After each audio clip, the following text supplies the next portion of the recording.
Right now, Liverpool and Manchester City are the best teams in the Premier League. But what about the future? Which Premier League club has the squad which is best equipped for the future? Here is every Premier League club ranked in order of squad potential.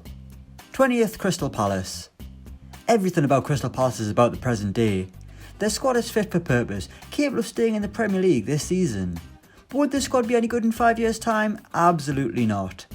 Palace have a core of players at their peak age or even past it, hello Gary Cahill, and have limited young players who are going to get better and better. And considering they have a manager in their 70s, it's no surprise. 19th, Watford. While they do have João Pedro and Ismail Assar, this Watford squad isn't really full of potential at all. If anything, it's competing at its absolute max right now, and many of their players don't seem to have more seasons at the top in them. Troy Deeney is Mr. Watford. They picked up this season around the same time he returned from injury. But he's 31 years old, he isn't going to be leading the line at Watford in 5 years' time. Right now, Watford don't have a lot of players with much potential, but they've always been quite a short-sighted club anyway, just look at their managerial record. 18th, Sheffield United.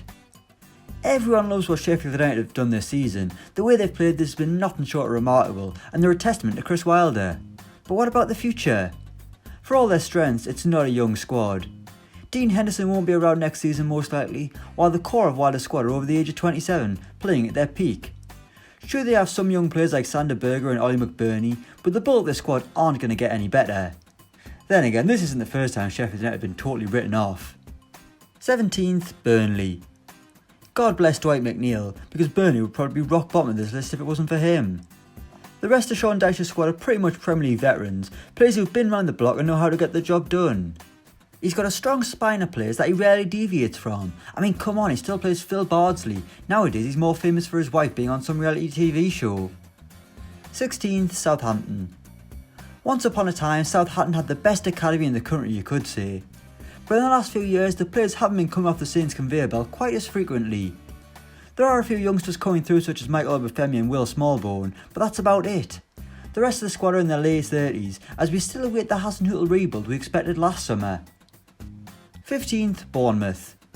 When Bournemouth came up, they had a few young players who looked like they had a lot of potential, and right now we're seeing that potential. Wilson and King aren't the young strikers they once were, they're now senior stars at Dean Court. But the Cherries do have young options like David Brooks, who still have a long way to go in the game, but there isn't as much as potential as there once was, and we haven't seen enough from the young current stars like Lloyd Kelly to suggest they can take Bournemouth forward. 14th, Aston Villa. Initially I thought Villa had a really young squad that would serve them well for years, but that actually isn't true. The likes of Tyrone Mings are in their peak years as a footballer, but then you've got Douglas and Grealish, who've still got a long way to go in the game, even if the latter does end up moving away from Villa Park in the very near future. So yeah, Villa's squad isn't as stacked with potential as I once thought, but who knows, maybe Wesley will come good one day. 13th, Norwich City. While not just struggling in the Premier League this season, they might do a bit better in a few years' time with the same squad. The Canaries actually have some really talented youngsters. At the back they've got Ben Godfrey, Jamal Lewis and Max Aarons, and then in midfield is Todd Cantwell, players who are in their early 20s have only shown a glimpse of what they can do in the top flight. To be fair, there's no way these players will be staying in Norwich anyway, they've got so much potential someone's going to snap them up in the coming months when the transfer window opens. 12th, West Ham United. The Ham's squad is a bit of a mixed bag. They have young players with a lot of potential, but they also have Premier League veterans who often look like they need a mobility scooter to get around the pitch, a la Mark Noble and Pablo Zabaleta. And then you've also got Jack Wilshere, who probably injured himself using the mobility scooter, even though he's only 28. But Declan Rice is one for the future, as is Issa Diop and Jared Bowen. But it's not enough to get them higher up this list.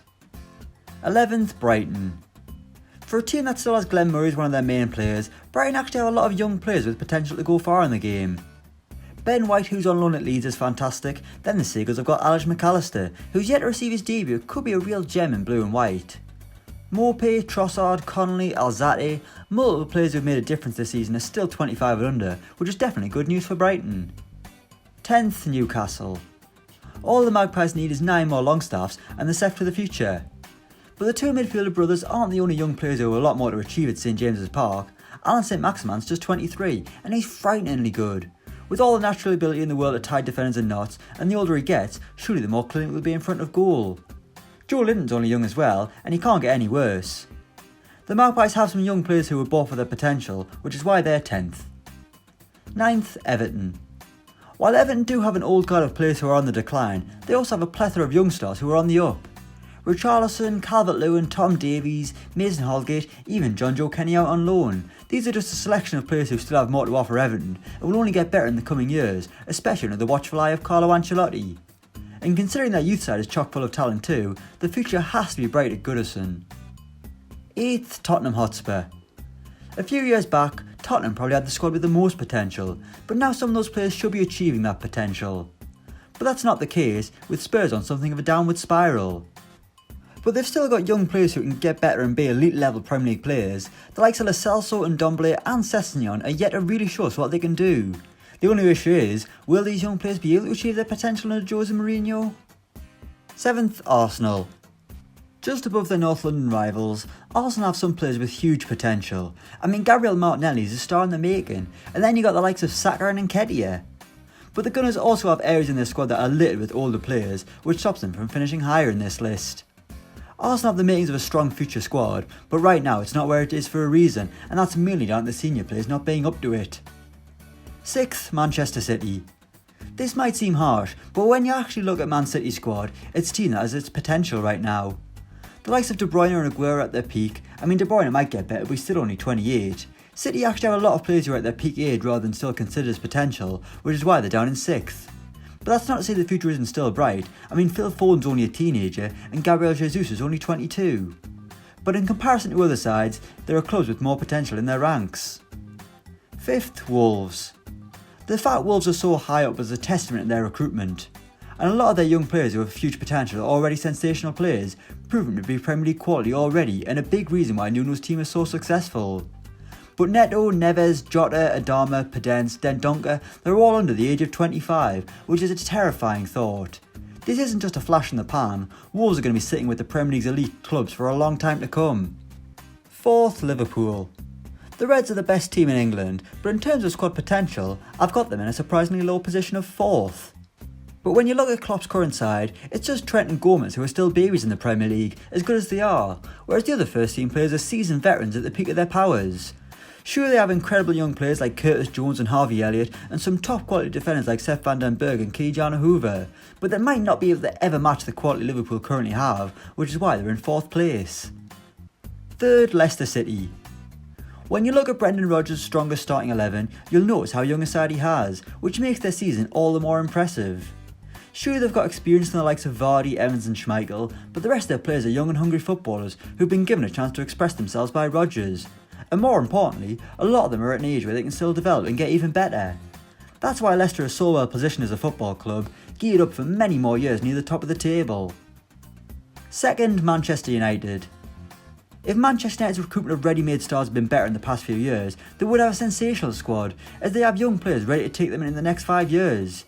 The only issue is, these young players are expected to be the main men already.